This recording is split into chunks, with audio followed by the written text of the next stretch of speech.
Bien, vamos a continuar con nuestros siguientes métodos. El siguiente método es el método update, el cual podemos observar que también utiliza la notación override, indicando que estamos implementando el comportamiento definido en la interfase. Y también recibe un objeto persona DTO. No recibe valores de manera individual, no recibe parámetros, por ejemplo el parámetro de nombre o apellido, sino que recibe todo un objeto de tipo persona DTO. Así que estamos considerando que este objeto persona DTO que estamos recibiendo ya debe de contener los valores que vamos a utilizar para manejar este método update. También posiblemente arroja una excepción de tipo SQLException. Este método va a ser muy similar también a lo que ya hemos trabajado. Únicamente vamos a mencionar algunas partes de este código. Definimos las variables que vamos a utilizar. También la conexión se inicializa en caso necesario. Mandamos a imprimir que vamos a ejecutar este método SQLUpdate. Creamos nuestro objeto de tipo statement e inicializamos los parámetros. Y podemos observar también, similar al método de insert, que estamos extrayendo en este caso el atributo de nombre del objeto persona DTO. Este es el primer parámetro. Posteriormente extraemos el siguiente parámetro, getApellido. Y finalmente el tercer parámetro, getID-persona. Y con esto ya hemos establecido los tres parámetros que se necesitan para ejecutar este query SQLUpdate. Como hemos comentado, aquí estamos suponiendo que este objeto recibido persona DTO, el cual estamos recibiendo en este método, ya tiene estos valores. De lo contrario, este método muy seguramente va a fallar. Pero este objeto viene de otra capa, por ello es que estamos transfiriendo este objeto persona DTO. Como siguiente paso ejecutamos nuestra sentencia y nos regresa el número de registros afectados. Finalmente cerramos nuestros objetos en caso necesario y regresamos el número de registros afectados. Con esto ya hemos implementado nuestro método update. Y ahora vamos a implementar nuestro método delete, el cual también es muy similar a lo que ya hemos venido trabajando. Podemos observar cada uno de los pasos que contiene este método. Y en este caso únicamente tenemos un parámetro, el parámetro getID-persona. Ejecutamos nuestra sentencia y nos regresa el número de registros afectados. Y finalmente cerramos los objetos en caso necesario. Y regresamos el número de registros afectados. Y por último en esta clase vamos a definir nuestro método select, el cual regresa una lista de objetos de tipo DTO. Así que básicamente lo que vamos a hacer es ejecutar nuestra consulta. Estamos definiendo varias variables. Esto ya también es muy similar a lo que hemos trabajado en los ejercicios anteriores. Abrimos nuestro bloque try, inicializamos nuestra conexión y también nuestro objeto de tipo prepareStatement. Y ejecutamos nuestro query SQL-select. Y mientras tengamos registros en este query, entonces vamos a procesar cada una de las columnas de estos registros. En este caso podemos observar que vamos a manejar algunos valores de manera temporal, por ejemplo, el elemento ID persona temp. Y para ello es que solicitamos la primera columna del registro que estamos trabajando. Esto nos va a regresar el valor de la columna ID-persona, ya que ese es el orden que utilizamos en la cadena SQL-select. Recordemos que en esa cadena es donde definimos el orden de cada una de las columnas. Por ello es que la primera columna es la columna de ID-persona. La segunda columna es la columna de nombre y la última columna es la columna de apellido.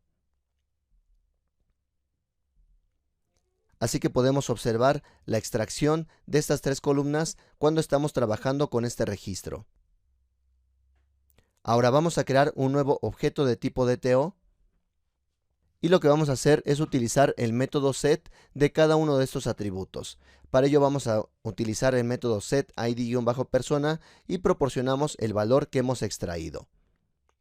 Y hacemos lo propio con el método setNombre y setApellido. Con esto ya hemos creado nuestro objeto de tipo DTO. Y una vez que hemos creado este objeto de tipo DTO, agregamos este nuevo registro a nuestro listado de personas DTO. Recordemos que esta variable ya la hemos definido previamente. Y este proceso lo vamos a hacer por cada uno de los registros que tengamos como resultado de ejecutar esta sentencia SQL-select. Y de esta manera es como vamos a formar nuestro listado de personas. Finalmente cerramos nuestros objetos que hemos utilizado, ResultSet, Statement y en dado caso necesario también la conexión. Y por último lo que hacemos es regresar el objeto del listado de personas DTO. Con eso terminamos nuestro método select y también nuestra clase personas-DAO JDBC. Recuerden que pueden dar clic en el nombre del archivo para cualquier problema que tengan con la codificación de esta clase. Pero lo recomendable es que codifiquen línea a línea este ejercicio para que sigan poniendo en práctica este concepto de la capa de datos de personas DAO JDBC.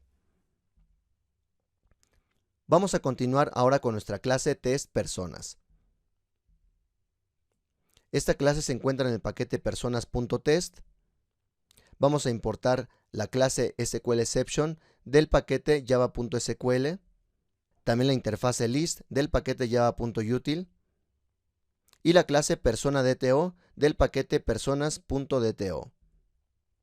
También vamos a utilizar la clase persona.dao, personas.jdbc y la clase persona.dao.jdbc, que es la implementación de esta interfase del paquete personas.jdbc. Esta clase es de tipo public y se llama test personas. Definimos un método main y vamos a utilizar el tipo interfase como referencia a una clase concreta. Por ello es que definimos la variable persona.dao, pero es de tipo interfase. Y ese tipo interfase puede apuntar a un objeto de tipo concreto, por ejemplo el objeto persona.dao.jdbc. Y con eso también estamos aplicando las buenas prácticas que ya hemos mencionado, por ejemplo, como en cursos de programación con Java. Cualquier duda pueden hacer referencia a este curso. Creamos un nuevo registro y hacemos uso de la clase persona.dto, la cual se usa para transferir la información entre las distintas capas o paquetes que estamos definiendo. En este caso no es necesario especificar la llave primaria, ya que la llave primaria es de tipo autonomérico y la base de datos se encarga de asignar un nuevo valor a este atributo. Vamos a crear este nuevo objeto de tipo persona.dto y posteriormente vamos a hacer un insert de este objeto. Así que creamos el objeto persona.dto llamado persona. Establecemos los valores de los atributos, en este caso de nombre, apellido. Y podemos observar que no necesitamos establecer el atributo de ID persona, ya que este atributo, como hemos comentado, se genera de manera automática, ya que así se definió en la base de datos. Agregamos un bloque try-catch y en este caso podemos hacer la prueba siguiente, persona.dao.insert, y proporcionamos como parámetro el objeto persona que estamos creando. Así que pueden quitar los comentarios de este código y ejecutar esta sentencia.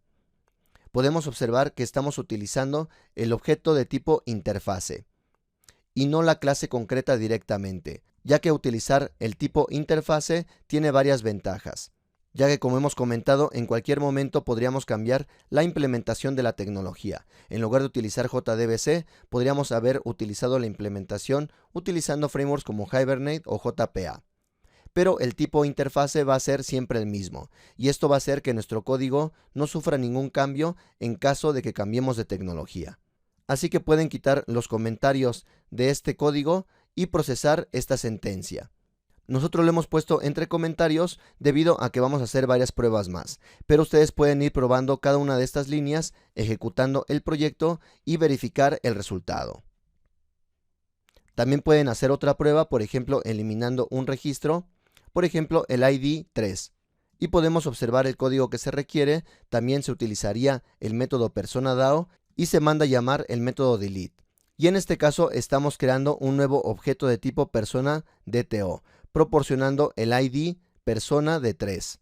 Recordemos que este registro con ID persona igual a 3 debe de existir en la base de datos, ya que si no existe, este query no va a tener ningún efecto en la base de datos. Pero podemos observar cómo ya no estamos enviando parámetros aislados, sino que estamos siempre enviando objetos de tipo DTO. En este caso, el objeto persona que creamos también fue de tipo DTO Y ahora también estamos mandando llamar el método delete, pero creando un objeto de tipo persona DTO. Y para ello fue también que creamos el constructor de la clase, en este caso el constructor para poder crear objetos únicamente que tengan la llave primaria establecida, el valor de ID persona. Así que también pueden agregar esta línea de código y ejecutar esta prueba. Continuando con esta prueba, pueden hacer la prueba de actualizar un registro. Por ejemplo, en este caso estamos creando una nueva variable llamada persona temp.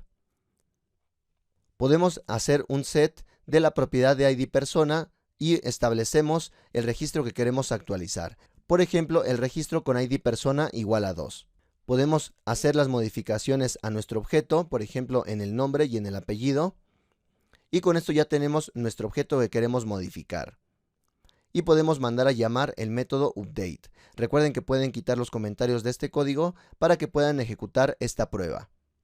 Y una vez que ya tienen los cambios y se ha establecido cuál es el ID persona que quieren modificar, entonces cuando mandemos a llamar este método update, proporcionamos todo el objeto persona temp y se harán los cambios en la base de datos. Y por último hacemos la prueba de selección de todos los registros. Podemos observar que estamos utilizando el objeto persona DAO, el cual es de tipo interfase según hemos comentado, y mandamos a llamar el método select. Y en este caso nos va a regresar el listado de personas. Utilizamos un ciclo for each y mandamos a imprimir cada uno de estos objetos. Y debido a que la clase persona DTO implementó el método toString, vamos a poder observar el estado de cada uno de los registros de este listado. Y mandamos a imprimir una nueva línea para que podamos observar claramente cada uno de estos registros. Y en caso de que tengamos algún error, podemos procesar la excepción y mandar a imprimir excepción en la capa de prueba.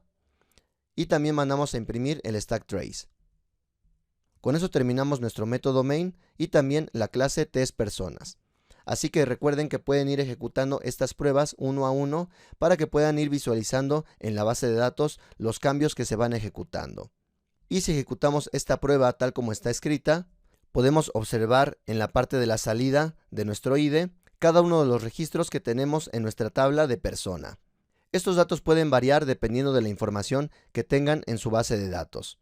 Pero básicamente con esto estamos formalizando el concepto de la capa de datos utilizando el API de JDBC. Como conclusión, con este ejercicio hemos visto cómo crear una capa de datos utilizando la tecnología de JDBC. Además, aplicamos algunos patrones de diseño como son DAO y DTO, los cuales estaremos utilizando cuando creemos nuestras capas de datos. También aplicamos las buenas prácticas como fue el concepto de bajo acoplamiento y alta cohesión. Con eso concluimos nuestro ejercicio de capa de datos utilizando la tecnología de JDBC.